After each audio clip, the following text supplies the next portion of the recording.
Nagka-problema po, dalawang beses po nag-brown out nung nalipat namin sa hatcher. Tapos nagka-problema din si Jongjong kasi naka half open yung hatcher. So supposedly sa hatcher natin mga ka-agri, dapat naka lock yun, 3 days walang galawan. Pero ayan, try lang natin.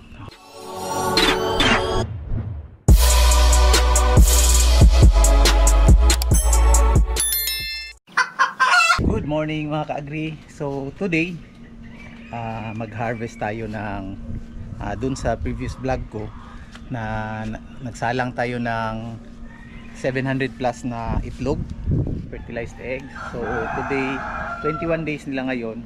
So mag-harvest tayo, but before that papakita ko sa inyo yung ginagawa namin before tayo mag-harvest. So unang-una, may bakuna na tayong nakahanda. Ayan, andito yung bakuna, nakalagay dyan sa refrigerator. Tapos yung lalagyan natin ng mga sisiw pag-harvest galing sa hatcher, ayan, na disinfect na yan, nabilad na natin din sa araw, tsaka itong mga pakainan nila, tsaka mga tubigan nila. Ayan, so yung gagawin natin mga ka-agri sa practice namin, pagka first day, yung tubig nila hinahaluan po natin ng brown sugar. Ayan, so may brown sugar tayo, half na isang kutsara sa isang galon na tubig. So tapos nilalagay natin dito sa mga maliliit, no, sa 1 liter na tubig. So tara, dito tayo. Papasilip ko sa inyo yung brooder natin. Actually nakahanda na tong mga brooder natin mga ka-agri. Ito dito, kaninang umaga pinaandar na natin ito dito. So yung temperature dito nasa mga 30 to 32 degrees Celsius. Ayan, medyo mainit, naka-insulator, so walang hangin na makapasok dyan. Saka dito din mga ka-agri, preparado na to dito. Ayan, so half day, mga 5 to 6 hours nakaandar na to bago natin lagyan ng mga bagong pisa. So dito, itong plastic matting dito natin ilalagay yung tubigan nila at saka yung feeds nila. So sa practice natin mga ka-agri, 2 hours tubig muna yung pinapainom natin sa bagong pisa.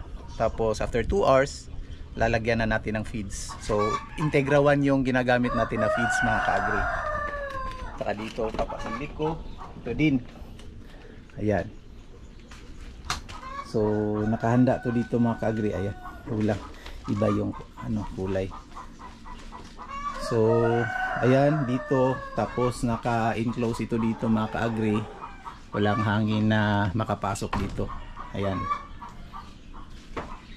so pwede dito natin ilagay yung mga pag marami.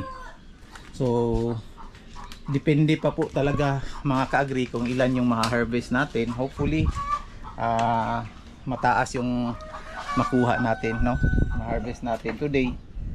Pero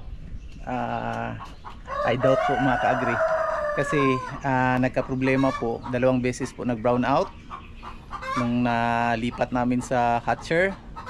Tapos nagka-problema din si Jongjong kasi naka half open yung hatcher. So supposedly sa hatcher natin mga ka-agri, dapat naka lock yun, 3 days walang galawan. Pero ayan, try lang natin.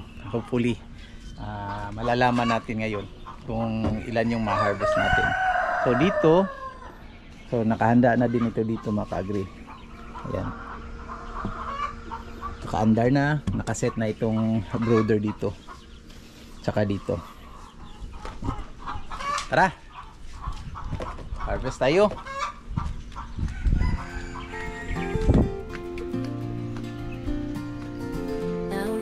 Ayan si Jongjong.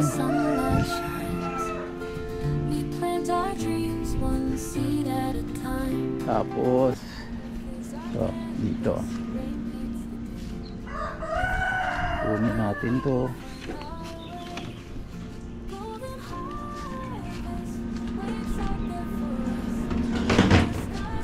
nga pala mga ka-agri, wala na po si Warlito dito sa ating farm. Umalis na po siya noong December 31, January 1. So papahinga daw muna siya. Di pa natin alam kung babalik pa siya or hindi. Pero nag-PM po sa akin si Warlito the other day na hindi muna siya babalik. So okay lang, kami lang muna dalawa ni Jongjong dito. And hopefully kaya natin daw mga ka-agri. So ayan, dito yung mga nakasalang dito sa setter. Tapos ito yung nasa hatcher. So ayan, yung problema ko, lumubo sa 38.2 yung temperature. So ayan, grabe. So harvest natin yan ngayon. Daming balahibo.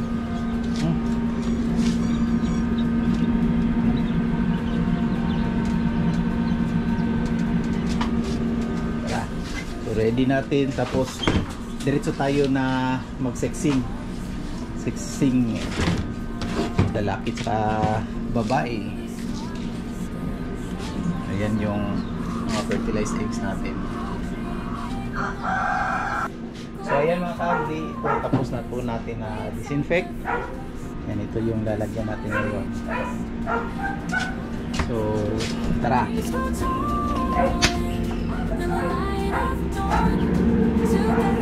Yan.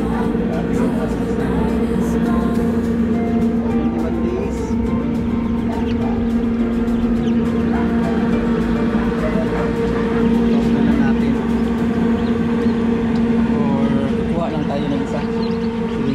Kuha ng isang tridyong.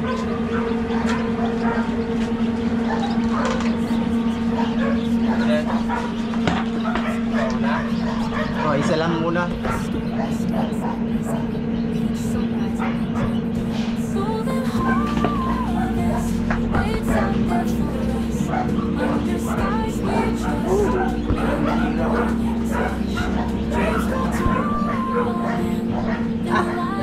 Yan. Ilagay dyan. Tapos isira. Balik isira. Wala maipit. Wala lang, isa lang diya. Okay. Tapos sexing natin ito. Babae saka lalaki. Separate natin. Lalaki dyan. Dito yung babae. Ayan mga kapatid.